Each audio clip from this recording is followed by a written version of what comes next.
একদম পানি ছাড়া আজকের এই খাসির মাংসটা রান্না করব। এত বেশি মজার হয়, একবার এভাবে রান্না করলে বারবার এভাবেই রান্না করতে ইচ্ছে করবে। যারা খাসির মাংস খেতে পছন্দ করেন না, গন্ধ লাগে, তারাও কিন্তু অনেক মজা করে খেতে পারবেন এই খাসির মাংসের ভাজিটা। তো প্রথমে আমি একটা রান্নার প্যানে খাসির মাংস নিয়ে নিয়েছি 1.5 কেজি পরিমাণ। শুকনো মরিচ ফালি দিয়ে দিয়েছি 10-12টার মতো, বিচি ফেলে তারপর ব্যবহার করেছি। দারুচিনি, লবঙ্গ আর তেজপাতা দিয়ে দিয়েছি। এলাচি থেতো করে তারপর দিয়েছি। আমি 10-12টার মতো এলাচি থেতো করে দিয়েছি।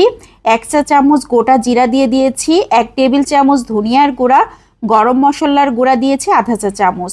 পেঁয়াজ কুচি 2 টেবিল চামচ, রসুন কুচি দিয়ে দিয়েছি 2 টেবিল চামচ। লবণ হলুদ 1 চা চামচ করে, আমার কাছে মনে হলো রসুন একটু কম হয়েছে, এজন্য আমি আরও একটা বড় সাইজের রসুন দিয়ে দিয়েছি। 1 টেবিল চামচ আদা পেস্ট দিয়ে দিয়েছি। 1 কাপ সয়াবিন তেল দিয়ে দিয়েছি। আমরা মাংস রান্না করতে যে মশলাগুলো ব্যবহার করি সাধারণত সেই মশলাগুলোই দিয়েছি, তবে আমি গোটা অবস্থায় দিয়েছি। এখানে গোটা অবস্থায় মশলা দিলেই ভালো হবে। খুব ভালো করে হাতের সাহায্যে মাখিয়ে নিয়েছি। এখন ঢাকনা দিয়ে ঢেকে রান্না করে নিচ্ছি 15 মিনিট। 15 মিনিটে দেখেন কত পানি বের হয়েছে। আমি মাংস ধোয়ার পরেই রান্না করতে বসিয়েছি, এজন্য কিন্তু অনেকটাই পানি বের হয়েছে। এখানে কোনো ধরনের পানি দিব না, যে পানি বের হয়েছে এই পানিতেই খুব সুন্দরভাবে রান্না হয়ে যাবে। আমি আবারও 20 মিনিটের মতো রান্না করে নিয়েছি। একদম অল্প আঁচে বসিয়ে রেখেছিলাম। কত সুন্দর হয়ে গিয়েছে দেখেন। গোটা মশলায় রান্না করলে প্রথম দিকে কিন্তু কালার খুব একটা ভালো আসে না, এভাবে রান্না করতে করতে কালারটা অনেক সুন্দর চলে আসে। আমি আবারও 10 মিনিটের জন্য রান্না করে নিচ্ছি ঢাকনা দিয়ে ঢেকে। এ পর্যায়ে কিন্তু একদম মশলাগুলো সিদ্ধ হয়ে গিয়েছে, তেল উঠে আসা মতো হয়ে গিয়েছে, একদম সিদ্ধ হয়ে গিয়েছে। এখন শুধুমাত্র নাড়াচাড়া করে ভাজি করে নিতে হবে। অনবরত নাড়াচাড়া করতে হবে, না হলে এ পর্যায়ে নিচ থেকে লেগে যেতে পারে।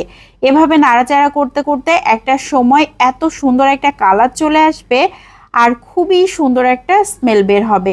তখনই বুঝতে হবে আমাদের ভাজি একদম কমপ্লিট হয়ে গিয়েছে। এই ভাজি মাংসটা খেতে একদমই শক্ত হয় না, খুবই নরম সফট হবে আর খুবই মজার হয়।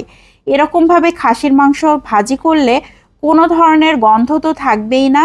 যারা খাসির মাংস খেতে পছন্দ করে না তারাও কিন্তু অনেক মজা করে খেতে পারবে। এই মাংসটা দিয়ে রুটি, পরোটা, লুচি যে কোনো কিছুই অনেক মজা করে খাওয়া যায়। তো আমার খাসির মাংস রান্না একদম কমপ্লিট হয়ে গিয়েছে। কেমন লাগলো সবাই লাইক ও কমেন্টের মাধ্যমে জানাতে পারেন।